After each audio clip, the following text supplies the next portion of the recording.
mayor sa lungsod sa Dumanhog milingkod og balik sa pwesto human gimando sa opisina sa presidente ang paghikling sa iyang suspensyon.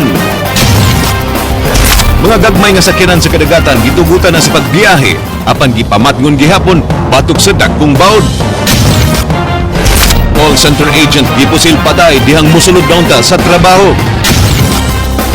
Department of Health o Bureau of Quarantine ubos sa heightened alert batok sa MERS-CoV.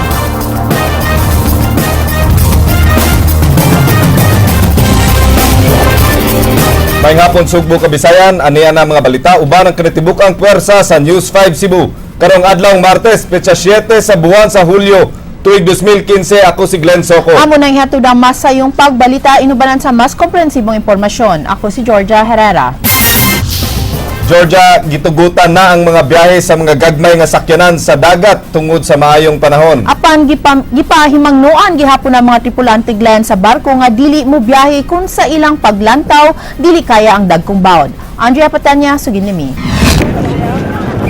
Naibtagtunok ang mga pasahero nga niadto pang Biyernes na nga stranded sa mga pantalan kay gilibkas na sa Philippine Coast Guard ang suspension sa mga biyahe sa mga barko nga 250 gross tons paubos sa tanang pantalan sa Central Visayas sugod kagahapon sa hapon. Gilibkas na usab sa pag-asa ang gale warning sa Kabisayan. Apan mato ni Coast Guard Cebu Station Commander Weniel Azcuna, bisan og gilibkas na nila ang trip suspension, dunay gyapoy katungod ang mga kapitan sa barko na kansilahon ilang biyahe kung tanaw nila di kaya sa ilang mga barko ang bawd sa kadagatan. When there is no gale warning, the policy that exists is that it is the discretion of the ship captain to proceed with the voyage. Iya sab giklaro nga matag biyahe sa usa ka barko, moagi gyud kini clearing sa buhatan sa Coast Guard aron masiguro nga kompleto kini sa mga rekisito. The Coast Guard clears the vessel because the vessel we see it seaworthy during the time of the departure. Now, it connotes something like of permission, no?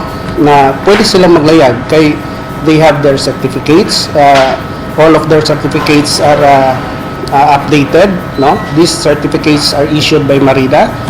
So we assume and then we see to it na dili overloaded ang barko, properly stowed ang mga kargamento. Ang barko sa Coast Guard Cebu nga Search and Rescue Vessel 004 nakahuman na sa paghatod sa tanang patayng lawas sa mga nakala sa Ormoc Sea tragedy padung sa Pilar, Camotes. Midiretso kini sa kadagatan sa Madridejos, Bantayan aron pagpangita sa 7 ka mga mananagat nga taga Victoria City, Negros Occidental nga padayong missing sukad ni adtong Huwebes. Ang mga mananagat na ilang sila John Ray Vergara, Antique Celeste, Jerry Banaglisan, Norberto Patriarca ug usa ka Jomar, Jimbol ug Anel. Tungod kay nahurot nilag pada sa Ormoc ang tanan nilang divers, nihangyo sila sa ilang auxiliary divers, lakip na sa mga sakop sa Navy ug Air Force sa pagtabang sa pagpangita sa tulo ka Korean divers nga missing sukad Domingo. Gisuspenso usab ni Lapu-Lapu City Mayor Paz Radaza ang operasyon sa New Grand Blue Dive Resort nga maoy nag-facilitate sa diving sa tulo. Mata sa Coast Guard, wa sila regulatory function sa mga resorts o mga shops nga nagtanyag og mga water sports activities apan pahimangno nila nga magsilbi untang leksyon ang nahitabo sa tulo ka mga Korean divers nga magmatbol usa sila sa mga pahimangno sa pag-asa usa mupadayon sa ilang mga water sports activities. Since nagpahulong na ganitag biyahe sa atong mga barko, na pagka may mga gale warning and then kung may storm warning signal, then I think they should also advise their guests not to engage into sports related water sports related activities. Andrea Patenia, News 5. Libalik na sa iyang katungdanan ang gisuspenso nga si Dumanhog Mayor Nelson Garcia gumikan sa iyang gihuptang order gikan sa buhatan sa presidente nga nagsuspenso sa suspension order nga gipatuman ni Governor Junjun Davide. Apan si Acting Mayor Gungun Hika di mo kanaog sa pwesto kun way order gikan kang Davide. Jinky Rosit, Suginlimi. Subay sa gihuptang order gikan sa Office of the President pagpahunong sa implementasyon sa suspension order kaniya, nakahukom si Dumanhog Mayor Nelson Garcia sa paglingkod og balik sa iyang pwesto isip amahan sa mong lungsod sugod niadtong Hulyo 3. Nagpadana sab siya og memorandum ngadto sa tanang department heads nga nagpahibaw sa iyang pagbalik sa pwesto. Apan kay ana pa man ang iyang vice mayor nga si Efren Gungun Hica, nakadesisyon si Nelson nga sa iyang Pinoy-anan una mag-opisina paglikay sa posibleng kasamok. Wa pa ko mo report. Tomorrow I'll go there, but I do not want any clash because he said pakamatian ko nun niya ang opisina.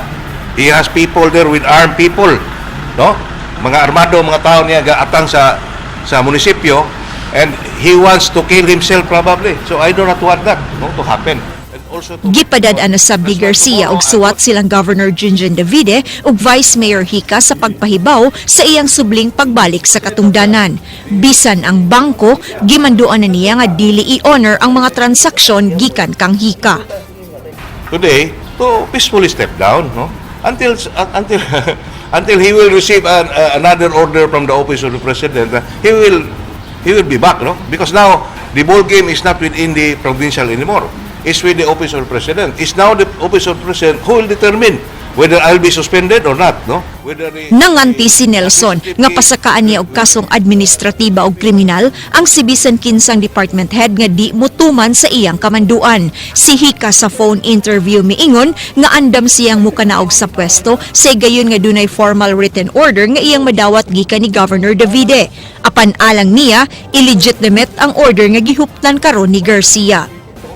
Sa ako ang counter memo, nag-ingon ko nga unless dunay directive gikan sa office of the governor or gikan sa DILG or gikan sa office of the president pag-relinquish na ko sa office of the mayor or pag-reinstate niya as mayor, mo step down ko. Pero Jinky Rosit, News 5. Habal-habal driver og barangay Tanod na nga angol human makasugat og disgrasya sa managlahing insidente sa dakbayan sa Sugbo ug Lapu-Lapu. Leslie Caminade Vistil, Sugin Limi. Nagpingit pa sa kasakit kining tanod sa barangay Camagayan, Cebu City human matugpa sa ibabaw ining sakyanan. Adula una kaganukadlaw dinhi sa Maydan Arlandon ug Hungkera Extension. Giila ang biktima nga si Tomas Arganda samtang ang tag-iya sa auto mao si Brian Tumarong. Giingon kusog ang pagpadagan sa motorsiklo samtang hinay lang ang auto. Dihang nag-abot sila sa intersection ug nagkabangga mayong pagkalupad sa tanod kinsa gikan mi duty. Taon diha naman ang disgrasya naman kung nakitaan. Ang motor may kusog ang auto, hinay ramang auto. Kanang angay gibuhaton sa mga driver mami nigabot og intersection bisag dili siya slow muminaw gyud ta what is just speed nya tanaw na to sa ang kuan nga lang ang iyahang kuan sa lugar kung nabay kuan para makahatag daw ka ng kuan ba ug ipuita mao gyud na siya ay incident buhaton sa driver nya kasagaran gyud dinaron ng gabi kumpiyansa. Nilanat og pila ka oras usapan nakuha gikan sa ilawom ining sakyanan kining habal-habal driver sa may barangay Basak sa Dakbayan sa Lapu-Lapu. Giila ang biktima nga si Rolando Flores ug gipanag-iya sa usa ka Koreano nga si Kim Min-soo ang sakyanan. Matud pa sa pasahero sa biktima nga nagdumili sa paghatag siyang ngalan. Gikan sila sa may Akasya Bangkal ug nagpahatod unta siya sa Tamiya. Gingong nag-ikis-ikis ang auto nga may resulta sa pagkabangga. Dipinsa sa Koreano nga straight lang ang iyang dagan ug ang motorsiklo mo ay kalit nga may left turn. Sakyan ka pa ng auto kay mga siya. Wara-wara lagi. Wara-wara eh.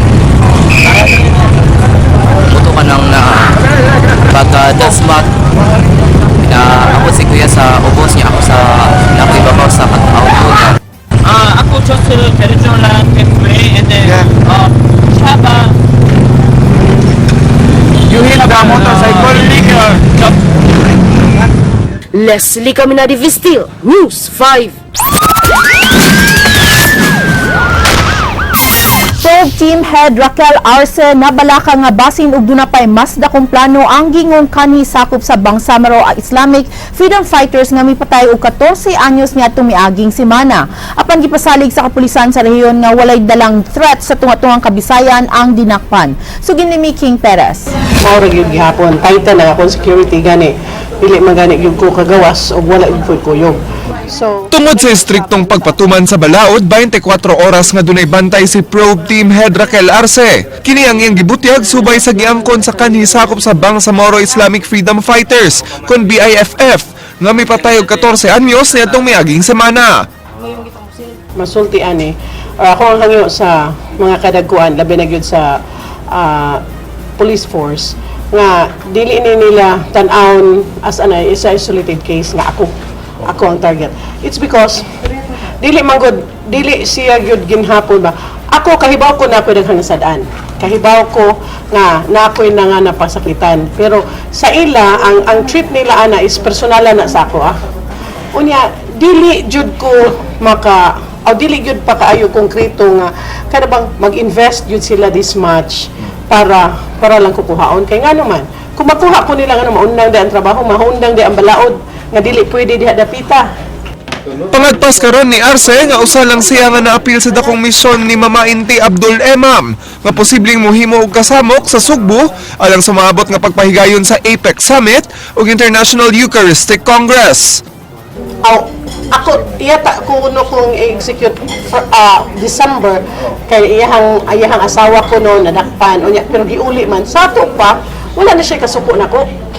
Wala na siya kasuko nako. So dili ako ang iyahang mission. Gi-divert lang na nila aron makaingon ang mga officials, makaingon ang PNP this is an isolated case. Dili angay kabalakan. Ako, for me, this is not an isolated case. Part lang ko sa bigger plan nila. Kunya, di ko mutuo nga usa or duha ra ni sila nga nakasud na dinhi. Matod sa kapulisan nga isolated case nga niya sa Sugbo si Emam ug padayon nilang gi-verify ang mga koneksyon ni ini. Doon na nasay koordinasyon ng kapulisan ngadto sa ubang intelligence counterparts sama sa Military Intelligence Group sa AFP paghibaw sa background sa dinakpan. Nagtago lang dito, nagpalamig lang dito kung sakali man, but that is yet to be verified po. Hinoon ay laing rebeldeng Moros nga namatikdan ng PRO7 nga aktibo dinhi sa rehiyon. Mao gipahibaw ni Banyas nga way angay kabalaka bahin sa security threats. Masaligon sab si Banyas sa maayong relasyon tali sa kapulisan ug sa Muslim community sa rehiyon. Nga lakip silang tinubdan sa mga impormasyon. Yeah, posible nga yun yung mga una niyang mga revelations, but kanang mga revelation niya pa lang yan, mga initial na info, we have to check on that para na ma-verify kung talagang totoo ba yung giyatag niya impormasyon o misleading o natin pakuha. King Perez, News 5. Patay ang usa ka call center trainee. Human po sila sa mailhing tao ganihang tungang gabi dihang padung na unta kining mo trabaho. Lasi kami na Devestil Suginlimi. Nabugtuan gyud siyang gininhawa kining call center trainee human po sila pasado alas 12:45 kaganihang tungang gabi sa gawas sa I1 building sa Cebu IT Park. Nailhan ang biktima nga usa ka Dio Gracias Guda III, kinsa nakaangkon og samad pinusilan siyang dughan, kinsa naigo sa kalibre 45 base sa slag nga nakitaan sa crime scene. Matud ni Mabolo Deputy Chief Inspector Vincent Susubrado, nagpaabot og 10 ngadto 15 minutos ang wa mailing mamumuno sa wa pa namusil. Diyang naabot ang biktima og paingon na untang musud sa building, giyong gitawag siya sa mamumuno dahil gipusil. Inawag ang suspect, sunod ang suspect o gitawag siya. Pagtawag sa suspect, balik sa agi ang biktima, pagbalik sa agi pa doon sa suspect, itong gipusil. Base sa CCTV footage sa lugar, sa maog kaila ra ang mamumuno ug ang biktima. Doon na tawo nga posibleng makabulgar sa hitabo apan padayon pa kining gihangyo sa kapulisan kaya naa pa kini sa state of shock. Personal nga panagbangi ang gisubay karon sa kapulisan base sa ilang nasubay nga impormasyon. Dili sa drugs. Personal. Manambutan na karon. Posible na kay ang biktima diri man gitirahan sa daghang tawo hayag ba gani dire yang suspect personada jugayo ba. Leslie Camina Devestil, News 5. Adunay reassignment sa mga opisyal sa kapulisan dinhi sa rehiyon apan magpabilin sila nga mga officer in charge hantud nga ma-appoint sa Chief PNP nga itudlo pa usab sa presidente. King Perez, Suginlimi. Sa miaging semana gimando ang mga pagrelibo ug pag-reassign sa mga kadagkuan sa kapulisan sa rehiyon. Gitudlo ang kanhi Siquijor Police Provincial Director Primitivo Tabuhara Jr. isip OIC sa Regional Investigation and Detective Management Division. Mipuli kaniyang kanhi RIDMD OIC na si Senior Superintendent Erson Digal isip OIC. Si Senior Superintendent Mariano Natuel Jr. nga kanhi nangulo sa Negros Oriental Provincial Police Office mo'y gitudlo nga OIC sa Mandaue City Police. Human na promote ang kanhi City Director na si Senior Superintendent Petronelli Baldebrin. Well, wala tayong ano nga yun doon, walang senior sup doon. And if you remember when sino nga yung ano natin doon, si senior sup, yung city director, Baldebrin was relieved, and then Superintendent Indoma took over. So ano yun city director kailangan doon, senior sup, so we had to put somebody there as a senior sup. Pulos officer in charge ang designation sa mga opisyal tungod kay wapay na appoint nga PNP chief nga dunay gahom sa pag-appoint kanila sa permanenteng posisyon. Karong buwan na ang mandatory retirement sa OIC sa PNP na si Deputy Director Leonardo Espina. We have already submitted the names to the local government executive and may napilian na siya. Yeah, then he can be appointed as the permanent city director, provincial director. King Perez, News 4. Ubos sa heightened alert ang Department of Health Region 7 ug ang Bureau of Quarantine Cebu tungod sa ikaduhang kumpirmadong kaso sa MERS-CoV dinhi sa nasod. Andrea Platenia, Suginlimi. Usa ka 36 anyos nga langyaw gikan sa Middle East nagpositibo sa virus ug kasamtangang giatiman sa Research Institute for Tropical Medicine sa kauluhan.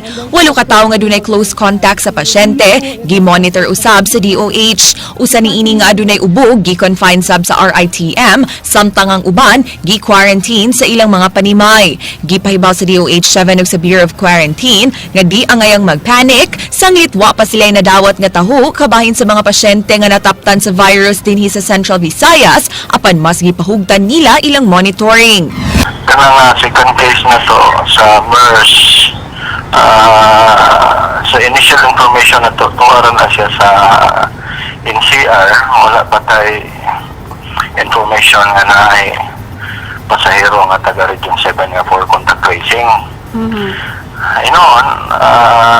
We're still waiting kung doon naman gani ipasa nga for contact tracing, pero so far wala man protocol, continuous ang ato ang monitoring. Gipaabot pa nila ang gibuhat nga passenger tracing sa DOH Central Office aron pagsuta kung dunay kasakay ang langyaw sa eroplano nga taga Region 7. Ang passenger tracing mula nat pa og duha ngadto sa 3 ka adlaw. Kung dunay magpositibong pasyente sa Kabisayan, gipaybaw sa DOH nga andam na ang Vicente Soto Memorial Medical Center ug ang Eversley Child Sanitarium sa pagdawat sa pasyente ug duna na sab sila'y trained personnel alang niini. Train na gina sila. Case management, specimen collection, of testing, train na sila. Pero daghan magod ang possible scenario, no? Kung initial cases ma-accommodate na to, pero worst case scenario, kung perte na yung daghana o kalit lang, dili ta ka siguro kung sa situation. Padayong mipahimangno ang DOH sa pagbaton og lig-on nga immune system sama sa pagsiguro nga dunay tarong nga pahuway ug pag-inom og igong vitamins aron malikayan nga daling mataptan sa virus. Lakip sa sintomas sa virus mao ang hilanat, ubo ug sipon. Dunay 2 ka bag-ong thermal scanning cameras ang Bureau of Quarantine nga idugang unya sa kasamtangang 2 ka camera sa Mactan Cebu International Airport. Makadetect kini sa mga pasahero nga tag-as og temperatura unya atong dunay hilanat, hilabi na nga daghan kaayog Korean flights padung sa Subo kay ting bakasyon sa South Korea. Gawas niini padayon ang pagpapirma sa mga pasahero og health declaration sheets. Nga katong yellow form namo nga ila i-fill up nga nangadto ang fill up sa ilang name, ilang address in the Philippines, importante kaayo, contact numbers if any, and also the name of the hotel where they are staying, ang ulang seat number o flight number. Why do we need that? That is very useful in contact tracing. Kay in kaso lang there's one on board naghilanat yung nag-positive pag yun, no? Ang katong mga ikuyog niya sa flight and doon niya, amo gud siya gyapon trace and then i-contact, inform na sila kinahanglan sila mapatest kay na positive tong tapad niya. Nanawagan ng Quarantine Bureau sa mga pasahero gikan sa gawas nga makasinati sa sintomas sa MERS-CoV sa pagpa-check up dayon sa ospital. Andrea Patenia, News 5. Gisaulog karong buwana sa Department of Health ang Blood Donors Month. Nanawagan ang buhatan sa pag-donate sa ilang dugo sa mga DOH hospital sa Subo ug sa mga blood service facilities. Sa milabay nga tuig 16,000 units lang ilang ginahipos sa target nga 45,000 units. Buot nilang maminosan ngadto sa 52 ang 162 sa matag 10,000 nga nangamatay nga inahan tungod sa hemorrhage o blood loss sa pagpanganak. Makaayo ang pag-donate og dugo tungod sa kay mailisan kini og bag-ong supply ug mahimo kining buhaton matag 3 ka buwan. Apan gidili ang pag-donate og dugo niadtong adunay sakit nga malaria, HIV, hepatitis ug syphilis. Healthy blood comes from a healthy body, diba? So, kinahanglan gid natin i-ensure ang body right from the start na mag-produce siya healthy blood. And then, karong buwan, gisaulog na sad ang blood donation month. So, kitang mga healthy body nga nag-produce of healthy blood, it is our responsibility to donate also to save lives, no? And then, mga senior citizens sa Dakbayan sa Mandawi nakadawat sa ilang tag 1,005 pesos nga financial assistance kagahapon. Samtang karong adlaw, giapuran og tag 1,000 ka pesos ang mga PWD sa Dakbayan sa Sugbo. Ray Pasaporte, Suginlimi. Dinhi sa barangay Hipodromo miabot og 137 ka mga persons with disabilities ang ana sa listahan sa makadawat og 1,000 ka pesos. Sa ilang barangay gym nag-abot ang mga bata og hamtong.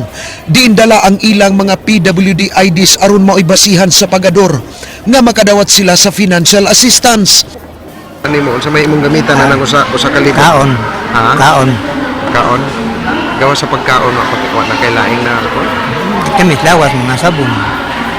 Kung ang Kang Ruben iyang ipalit og pagkaon, ang Kang Harry Joe iyang gamiton sa iyang pakig-date sa iyang hinigugma. Asa mo ka mag-date? Ako chicks. Asa man? Ayala. Ato ayala? Oh. Nya. Nana mo sini or mga on lang? Sini ka sini. Ma, emo na ma. Bugas at ma. Ya, imong uyabi, pagkuan na imong uyabi, imong chicks bi. Ayang oy. Ha? Dila nimo ikuan imong chicks nga manori taron. Di hi ba? Di yan. Unsa may hi kuno sa imong uyabi? Hi babe, I love you. Dulan 200 sab ka PWDs ang naglinya dinhi sa gym sa Barangay Mabulo. Ug usa na niini ang 45 anyos nga si Jesus sa Batulay. Mao'y nagdala siyang anak nga 9 anyos nga si Raykin sa dunay diferensya dihang iya kining gipakatawo. Dunay Down syndrome ang bata. Ako ni ikuan niya, ipahitog vitamins niya, nyala ng gatas. Gatas niya po siya. Mag-inom siya, panagsa na lang, kabuntag, siya'y mahapon. Ako ning tamang ni sa kalibo na. Nalipay na kayo miyan, nanganay yatag. Nasayran mo abot og 10,000 ka PWDs ang makadawat sa financial assistance karong adlaw sa Dakbayan sa Sugbo. Kagahapon sab nadawat sa mga senior citizens sa Dakbayan sa Mandawi ang ilang cash assistance nga nagbalor og 1,500 pesos. Ang 71 anyos nga si Hasan Tambali mibutyag nga sukad nga nahimo na siyang senior citizen sa Mandawi. Ikatulo na niya kining higayon nga makadawat kay siya lumadman nga taga Mindanao. Kapilan ka makadawat og 1.5? Ato mo. Katulo na. Dako kay usam na nimo 1.5. Usama nimo ng 1.5. Usay gastuhan mo, usay paliton. Alay, tabukon. Ilan. Sige. Si 6th District Congressman Luigi Kisumbing na mahayag nga di gyud siya makahatag og dugang pondo alang sa senior citizens kay hingpit ng giwagtang ang PDAP nga mauuntay bugtong kakuhaan og pondo aron unta madungangan ang ilang financial assistance. Well, unfortunately, as you know, there is no fund releasing para sa Office of Congresista. In the past, we may have been able to help a little bit, pero unfortunately, there is no more funding assistance gikan sa opisina sa kongresista. Once the Supreme Court made the decisions na scrap ang PDAF. Ray Pasaporte. Di mo menos 15 ka mga kanhi regular employees sa GMA7 Cebu nga kalit nga gitaktak silang kompanya tungod sa gingong redundancy, formal nang mipasaka og reklamo sa buhatan sa National Labor Relations Commissions. Ang mga grupo gipanguluhan ni veteran broadcast journalist June Veliganyo, nakadesisyon sila sa pagsangat sa reklamo kay buot nilang di na masubli pa sa GMA7 management ngadto sa mga nahabiling empleyado nga kalit lang nga na-retrench. Ilang gipasakaan og reklamo silang GMA7 COO Attorney Felipe Gozon, GMA7 Cebu Station Manager Anne Marie Tan o Program Manager Susain Salva Alueta. Lakip nilang gikwestiyon mo ang paghatag kanila og insaktong bayad nga ilang giserbisyuhan sa maong kompanya. Nasaran nga dunay pipila pa sa nangatangtang ang nakadesisyon sa pagpakahilom na lang o ginainteresado sa pagsangat og reklamo. Quick claims pa pirma midrit wa gani may kuno kog giunsa nila pag-compute nganong naabot ni siya nga na kantidad niya mo naglahi mig kantidad pareha ra mig year of service o bad niya lahi og kantidad sa gihatag sa mo Paninduto ng Dalan Osmeña Boulevard, ilabi na ang Center Island o Fuente Osmeña Oval nunot sa nagasinabot nga dagkong kalihukan dinhi sa Sugbo sama sa APEC Summit ug International Eucharistic Congress. Matod sa chairman sa Parks and Playground nga si Dr. Librado Macaraya, nga wa sila budget gikan sa City Hall apan ubos sa ilang paningkamot, ilan ang gisugdan ang pagpanindot sa nahisgutang mga lugar lahos na sa Plaza Independencia. Ilang gigamit ang kwarta sa pagpamalit og mga tanom gikan sa Parks and Playgrounds Foundation. Matud ni Macaraya nga duna sila budget nga 2 million pesos og nga 500,000 niini alang sa pagpamalit og tanom apan hangtod karon wa pa molusot hinungdan nga ni diskarte na lang sila aron masugdan na ang ilang proyekto. Tungod sa ang time is so short na, so maghuwat pa ta, dili na maabot ang money, it's the time for APEC na, August na, July, August na, no? So, it should magdiskarte gid maayo gyud, maninguhag asa mangayo. So far we have it, we are planting it, try to see the Juan Luna Center Islands, the Jones Avenue is heavily worked na karon.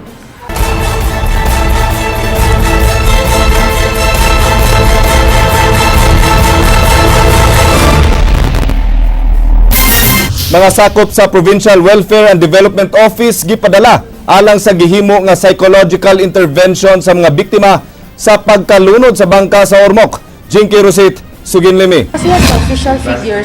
Duha ka team gikan sa Provincial Social Welfare and Development Office sa Kapitolyo, tua pa sa lungsod sa Pilar, Isla sa Camotes alang sa psychosocial diffusing sa mga survivors sa nalunod nga motorbangka MB Kim Nirvana B.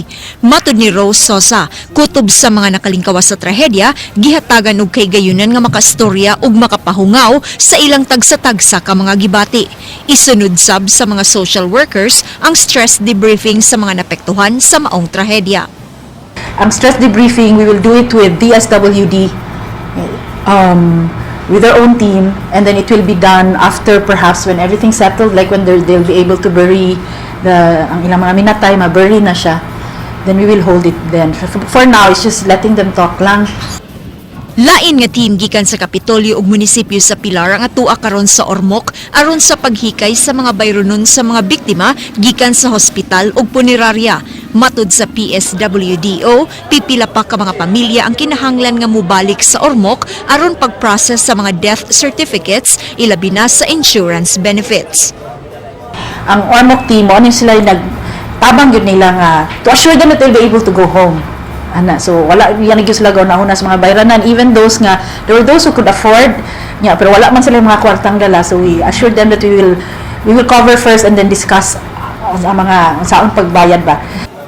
Ang pagpalubong sa mga nangamatay gihikay na usab karon sa provincial government. Jinky Rosit, News 5. Maukat to mga balita sa Aksyon Bisaya, kini si Glenn Soco. Daghang salamat, ako si Georgia Herrera. Bisan asa, bisan kanusa. Kapatid, kagilang kutob sa balita, Aksyon!